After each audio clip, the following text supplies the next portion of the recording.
Football is a violent sport, which is what makes evaluating players still in high school so difficult. With how prevalent injuries are at all levels, it's tough to predict who will actually make it all the way to the NFL. That's what makes things like the USA Today All-USA high school football team so intriguing. These young men were among the best of the best, but many of them never found NFL greatness. Today, we're taking a look back at the 1985 USA Today All-USA team and seeing what happened to all 24 players, starting with the offense. Jeff George, quarterback. In addition to being named the USA Today Offensive Player of the Year, George was the first Gatorade National Player of the Year in football. He started his career at Purdue, throwing 15 picks to just 4 touchdowns, but the coach who recruited him resigned from the team. The new coach wanted to run an option offense, which didn't suit George's strengths, so he transferred. Initially, Georgia wanted to head to Miami, but head coach Jimmy Johnson wouldn't guarantee his starting spot, so he went to Illinois.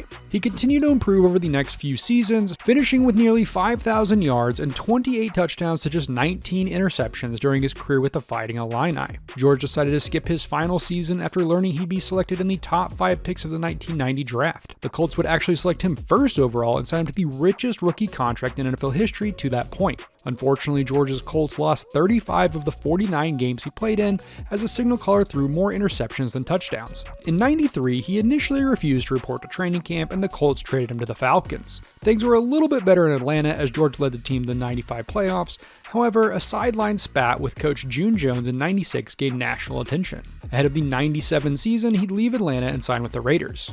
The team went 4-12 in his first season, and Oakland hired John Gruden as its coach. His West Coast offense didn't mesh with George's abilities, and George would sometimes ignore play calls and run the offense himself. Unsurprisingly, the team signed Rich Gannon in the offseason and let George walk. He signed with the Vikings to be Randall Cunningham's backup, but actually stepped in and led the team to the playoff, where he picked up the first playoff victory of his career. He wanted to return the next season, but the Vikings decided to go with Dante Culpepper. He then ended his career in Washington largely as a backup and bopped around for a few more years without seeing any playing time until he retired in 2006. He's since done some media work, but appears to have mostly been out of the public eye for the last decade. At least one of his sons, Jeff Jr., played at the D1 level for Illinois, Michigan, and Pitt. Tony Stewart, running back. Stewart made his way to Iowa to play college ball. As a freshman, he was limited to backup duty, but he did rush for 4.8 yards a carry. As a sophomore, he took over as the Hawkeyes' bell cow back, toting the rock 215 times for 1,036 yards and 8 touchdowns. I've been unable to find out if he was injured or if Coach Hayden Fry just wanted his back to split carries, but Stewart shared running duties with Nick Bell during his final 2 seasons. His junior year wasn't nearly as productive, but he did rush for almost 1,000 yards as a senior before being drafted by the Seahawks in the 11th round of the 1990 draft. While he never played in the NFL, he did play for several seasons in the CFL, rushing for 1,120 yards and 19 touchdowns in 1994 with the Calgary Stampeders. He'd retire in '96, and I've been unable to track down further info about his post-playing career, so if you know anything, share it below.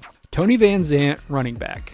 VanZant was a star high school running back in Missouri, rushing for 900 yards over 3 games during his senior year playoffs.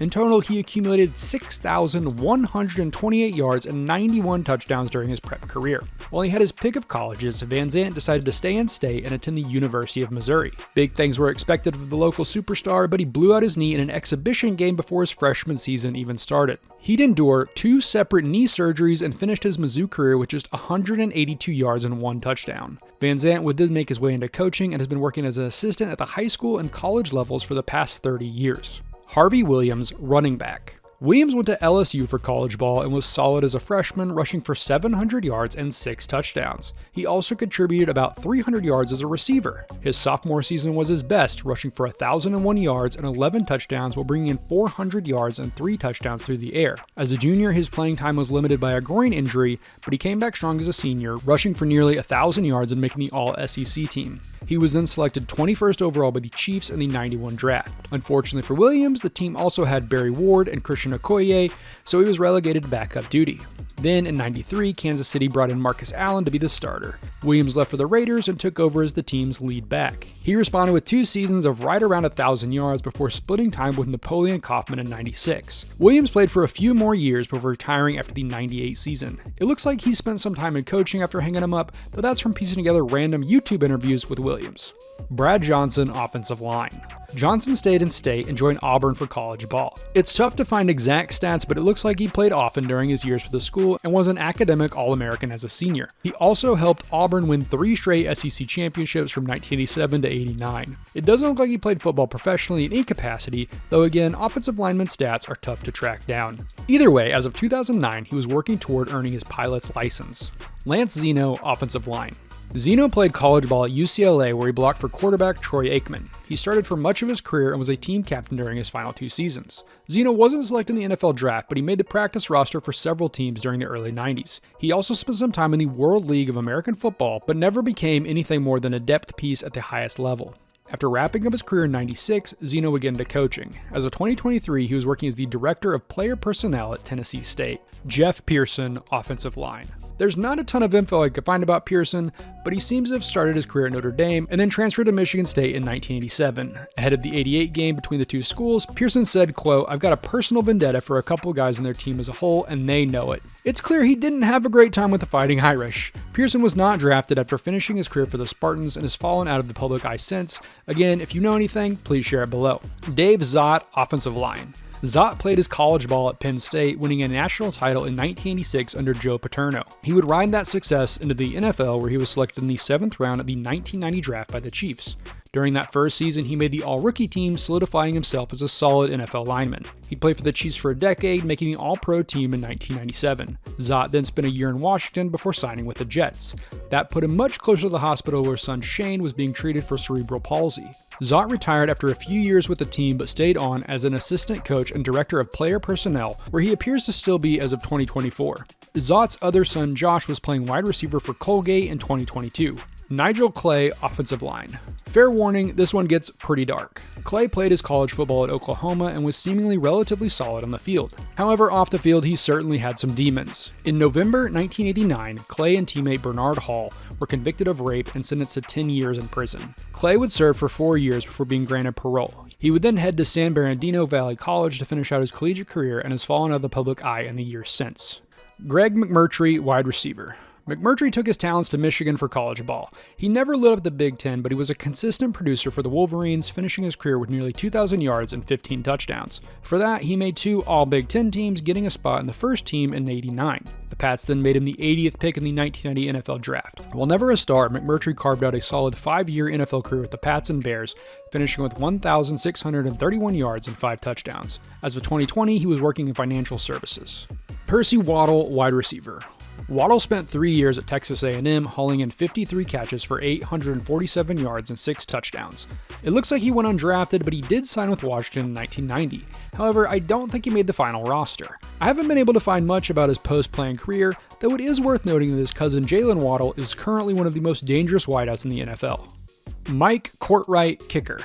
First of all, apologies if I pronounced that wrong. I couldn't find any references of how to pronounce his name, but it doesn't appear that Cortright ever played at the collegiate level. Instead, he'd head to JUCO and eventually make his way into a career working for a company called Microtronics. I haven't been able to find out much about his life, but he sadly passed away in 2023. And now for the defense. John Foley, linebacker. The USA Today Defensive Player of the Year went to Notre Dame to play under coach Lou Holtz. He won a championship with the team in 1988, but a neck injury during the Cotton Bowl in his senior year kept him from making the jump to the NFL. Instead, Foley would jump into investment banking world, where he continues to work as of 2024. Warde Manuel, defensive line. Warde left home to attend Michigan for college. The defensive tackle played for several years for coach Bo Schellenbacher, but his career was cut short after a neck injury. He would go on to earn his degree and eventually worked his way into an administrative career with several colleges. That includes an 80 stint at Michigan that he started in 2016. He's still working for the school as of 2024. Mark Keough, defensive line. Again, apologies if that was mispronounced. Honestly, I took it from an announcer for a guy who has a similar name who plays cricket in Ireland. Anyways, Missouri high school football fans are going to have to help me out with this one. I haven't been able to find out anything from Mark outside of USA Today saying he attended Lincoln College and HBCU in Missouri, but there's nothing else out there. If you know more, sound off in the comments. Paul Glonek, I am starting to sound like a broken record, but again, could not find any references for this guy's name. It does look like Glonek was originally planning to attend Notre Dame, but didn't clear the admissions process.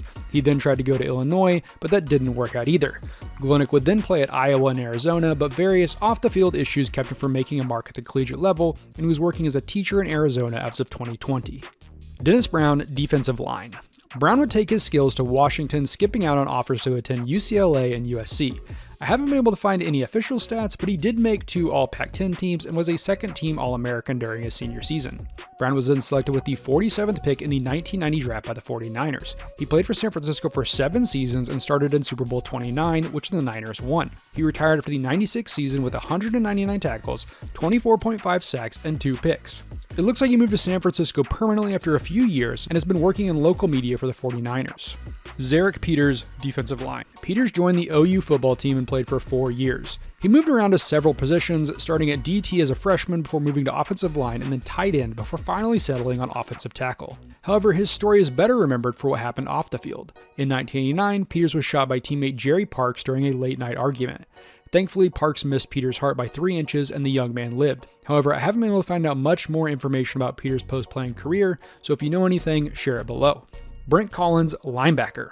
It looks like Brent went to play for Georgia and was largely a special teams player. In '88, he was playing well before a groin injury pulled him out 7 games into the season. He would then join his younger brother Todd at Carson Newman College, where the duo won the 1989 NAIA National Championship. Brent was drafted in 1990 by the Titans, but never played in the NFL. I've been unable to track down much information about his post-playing career, though his brother did carve out a 9-year NFL career, winning a Super Bowl in 2000 and being part of the trade that led to Tom Brady joining the Patriots. Melvin Foster, linebacker.